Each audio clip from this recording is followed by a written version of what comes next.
Well, good day everybody. We're here at the dock and about to do a full walkthrough on a few of the Pen Duicks, so it'll be quite interesting. Timothy's here to give us a hand, and I'll just come up here. Go, Timothy. Okay, off. Okay, now I'll get this happening. We'll get this technology sorted. Okay, so this is Timothy. Thanks, mate, for showing us around. So give us a quick spiel. I know the story of this boat a little bit, Whitbread boat and all the rest of it, but yeah, what do you reckon? Well, so this boat was first built for the first Whitbread, so first race around the world with a crew, and so it was specifically built for it. So Tabarly, he built it for a crew of 14 men. However, they were one of the favorites for the race, but didn't have any luck. Broke their mast twice. Yeah, really no luck. Yeah. They didn't finish officially. Yeah. And so the boats, it never really accomplished what it wanted to do, what it was made for. It did 3 Whitbreads and never won. However, what it's most famous for, and it's one of Tabarly's greatest victories, is the single-handed transatlantic race. Yeah. So from Plymouth to Newport in '76, he wanted to do it again. It was his first race he won in '64 with Pen Duick II, which is behind. Okay. And let's just go for a walk down here while sure. we're still there. So big winches, as you say, winches, 14 people or something. 14 people. And this had the extremely physical boat. Yeah. This was the depleted uranium keel. Exactly. Yeah. I remember at the time it was quite a classic. So. He got it for free, so he didn't. Got it for free. He didn't refuse. And didn't he at one stage have a giant tiller? I remember. Was this the one exactly. That had a So during the Whitbread, he first installed a barre franche in French. So tiller. I remember the photos of him sitting up the back driving this huge boat on a bloody tiller. And it was crazy. I mean, everyone thought he was crazy. Yeah. This is one of the things he admitted to. He changed his mind after the first Whitbread. He installed this. Here you go, wrong way. Barre à roue. Yeah. Which he's called in English. Yeah. He cut the tiller in Cape Town to put the wheel on. While they were changing a mast, they changed the tiller because only when there were strong winds, only Tabarly with his huge arms could. Okay, so we have a quick peek down below? Yeah, no problem. Yep. All right, we'll see if we can work down here. It's actually, for a boat that was built way back then, it's still pretty current. I mean, it looks like the ultimate expedition boat. Yeah, it was built 5 years after the Golden Globe that were. Yeah. So you compare this to Sue Haley, and it's a bit of a mix. Bonjour, monsieur. Bonjour. So okay, so very interesting chart table on the side here, like a dinette settee back there, big galley over here. This is exactly the same, approximately the same as when it was first built. Yeah. It's kept original. Here behind you, the builder's plaque, Pen Duick. What a classic. Yeah. Okay. And we'll walk our way down through here. Bunks everywhere. 2 on the port side. 7 bunks on each side. 7 on each side. Yeah. So it's made 2 corridors so that the watches didn't. Yep. Depends on what tack too, I suppose, eh? Yeah. Going better back. Yeah, and these things are adjustable. Yep. So we could always a bit comfortable. straight. Yep. Must be a great boat to sail. You obviously sailed it a bit, but like a powerful boat, eh? Yeah, extremely powerful. And it's a pleasure to sail. Yeah. I mean, with we get pretty quickly to 10 knots. Yeah. Okay. And it's so since the initial structural problems, now they've got it sorted. I suppose by modern standards, it's solid as a rock. Yeah, solid as a rock. After the aluminum is getting a little old, so a little hard to solder on. But otherwise, it's still cool. Structurally intact. The sharp end. Full of. I remember seeing the videos of the guys in this hatch during the first Whitbread when they were alongside all the. I think it was Cape Town. All the engineers were here, passing things down, banging and crashing, and all that sort of stuff. I used to follow all those first Whitbreads with Connie van Richthoven and all the boys. Bit of fun. Okay, let's go down. I'll go down the other side, eh? I'll go down the port side. A double bunk. That's nearly a double bunk. Must be the captain's. That's the captain's. Yeah, I was just going to say, you've got to have a big rack. So, coming through here, Yep, more bunks area. She's in great condition. Like, she really does look as if, yeah, great expedition boat. No doubt about that. Crikey. And I like the bike seat for the galley. See, there's the bike seat. So, Harley Davidson. yeah, it's a Harley Davidson saddle, eh? Classic. Better than a safety belt. Extremely comfortable. Yeah. That's a great idea. That's the first saddle I've seen in the galley. I like it. Yeah. Well, he started with Pen Duick II, his first. He had a saddle as well. Yeah, that's. That's interesting. I didn't know that. Isn't that funny? Yeah, cool bananas. The card tables here, well, the map tables. Same, he did this on all his boats. Yep. Except the Trimaran Pen Duick IV. Oh yeah, so it's gimbal table. So he did that on all his boats as well, except the little one. No, Pen Duick II too. Except Pen Duick IV, which was a Trimaran. Yeah. It was stable enough. It was flat enough too. Yeah, exactly. Yeah. Ah, cool. Still pretty simple too, eh? Really simple and comfortable. Perfect. So who actually owns all the Pen Duicks now? So it's a little different. Pen Duick III, and Pen Duick VI, here the one we're on, they belong to Jacqueline and Marie Tabarly. Okay. So it's still in the family. Yeah, still in the family. His wife and daughter. Fantastic. And otherwise, Pen Duick II and Pen Duick V belong to Pen Duick II to a French sailing school. Yeah. And Pen Duick V to a museum. Fantastic. All right, let's head out this way again and see if we can talk about what's next door. So that's pretty cool. Having owned a couple of aluminium boats, I can really relate to this. I can really relate. Okay. So this is the next one. We're going from the biggest down to the next. Pen Duick III. Pen Duick III. So, It's the most. Yes. What's the story? It had the. In '67, so after his first race with Pen Duick II, he wanted a boat that's more powerful. Yeah. And he built it. It's the only one he drew himself. Yeah. So completely himself, or completely himself. He drew it. Really?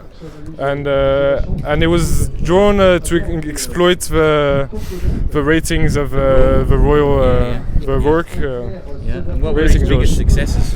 Well, his biggest success is the whole year of '67, where he won 7 of the 7 greatest races, including the Fastnet and the Sydney Hobart. Yeah, there weren't many left, eh? No. Yeah, I remember that. I remember that well. So and it's rigged as a schooner, but afterwards, after this great year where he won 7 titles, they changed the ratings to more to penalize him more. Yeah, exactly. And so we changed it back to catch and played a bit with it.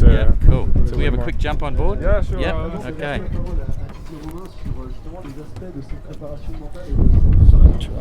Try not to fall in here. Can get across there. Okay. Wow. I used to sell Goyo hatches, so the boat is covered with Goyo hatches and bits. All very good, all very French and all very rugged. Are these the original rigs? This is the original rig. Yeah, they changed it back them a few years ago. Yeah. Fantastic. So again, lots of hardware for lots of crew. So what would he normally sail with on this fully crewed? 7.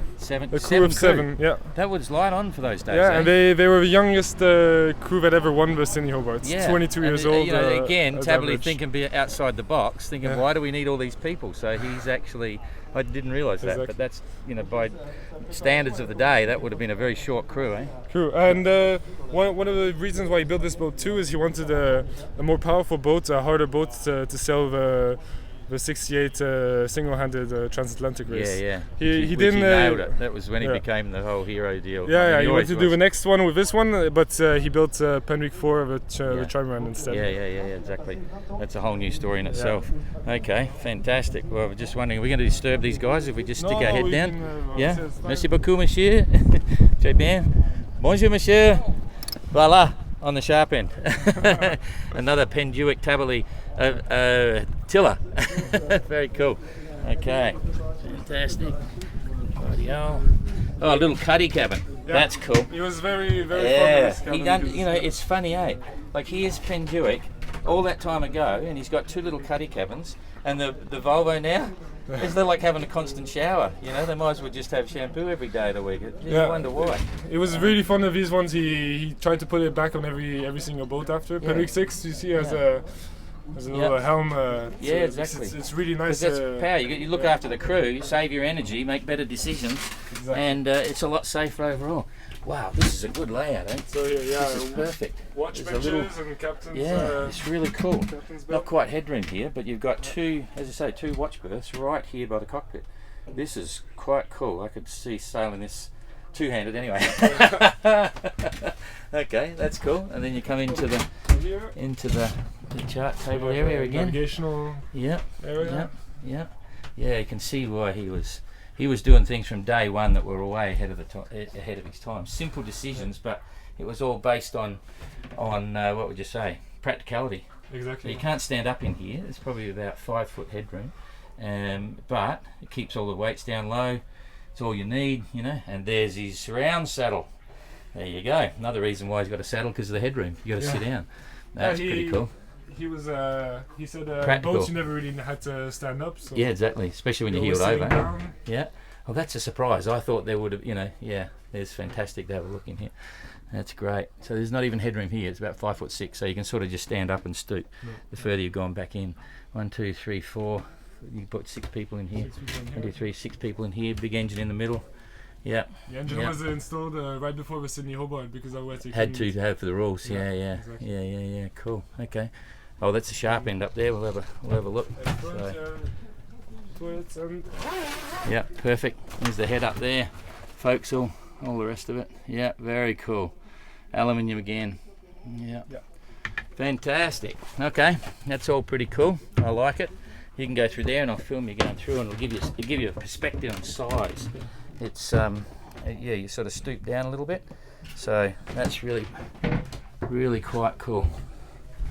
Yeah, really quite cool. All right, well that was a Kiwi would call it tiki tour of 2 Pen Duicks. Let's go and have a look on the others. Thanks, mate. In the typical Taberley style, kicking back. Good on you, mate. Thanks. Okay, so we'll trundle across here. Nice shape too, you know. This is a bloody nice boat, this one. Yep. Okay. Oh, very good. We're going to zip over the other side and just have a look alongside there. So, fantastic. No, we're just going to go and look at the other 2 now. We'll keep the ball rolling here late in the day. So, okay, you coming over, Jing Jing? So, rightio, so we'll head across here now. You can see the size of that. And here we have a couple of very popular boats, especially this number 14 here. This is Lake Perron sailed this across the Atlantic, right? Yeah, as how much? Yeah, not sure which year it was anymore, but yeah, it was like a year ago in the Ostar. Yeah, a year ago, 2016, something like that. Yeah, with the sextant and everything. So I'll just come down here, and it's a beautiful boat. Like it's been fully restored. Really, this is probably the most classic, you know, like in terms of style and design, just beautiful. So this one, it was the only boat he built in plywood. Yes. He wasn't. He didn't have enough money for aluminum yet, and he wanted something light. Yeah.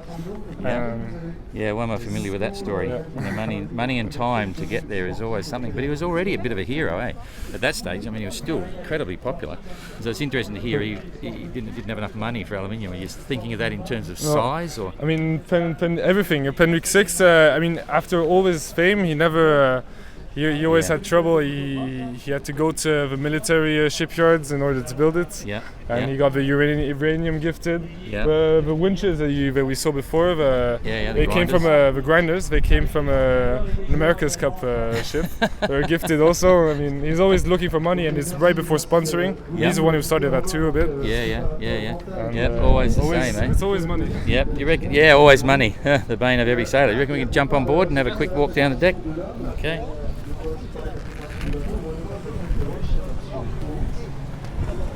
Okay. We don't need to go below. I just stick the camera down there, eh? Is that okay? Yeah, no problem. Yeah. Yep. So here the bulb, plexiglass bulb. Yeah. Bubble you put in. Astrodome. Hang on, I'll swap this over here. Right, that's a little heritage from his times. That's the original one? No, I don't think so. Probably not. That since then, so. You've got the instruments. I know when it went across the Atlantic. Heritage from when he was a fighter pilot. Yeah, yeah. In Indochine. So That's brought that cool. over to sailing. Again, chart table over there. Another saddle, gimbaling chart table or So athwartships, either way. Okay, mate. Exactly. How are you? Yeah, really cool. I saw a lot of the vision when Loic took it across the Atlantic. He had some great videos and stuff using a sextant and just getting back to the roots of the whole thing. I mean, it's a great ship, and he experimented a lot with it since it's the very first ship here. It's with the English transatlantic was the first race he did solo, single-handedly. Yes. Yeah, yeah. And so this boat he used a lot for experimentation. He found it was the basis for Pen Duick III. He changed the rigging. He cut a piece off the back in order to fit into some race rules. It's really Classic. changed completely. Yeah, because back in those days, even then, they were racing heavy slow boats. They Yeah, didn't go for exactly. weight. He started to pick some simple principles, long and narrow, flat hulls. Exactly, yeah. Really And low freeboard. the whole shape too, he experimented with that. Yeah. I mean, I'm not sure how you call it in English, bouchon. So, Yeah. so Chine boat. yeah, Chine exactly. boat, In order to so that it's more stable. Yeah, exactly. when, Gives it form stability, strong Exactly, form form stability, stability. as a chine boat. Fantastic. And again, very low freeboard. Yeah. I mean, very low headroom. Like in there, it's probably only I mean, all these boats probably it's less than 5 foot. Less than 5 foot down there. So yeah, that's pretty cool. Couple of bunks amidships, a little galley on the port side. So that's cool. I like it. Yep, I'm going to go for a walk around the deck. So I say I've done it. So. More Goyo fittings. Goyo must have been one of their supporters. That's the original main sheet.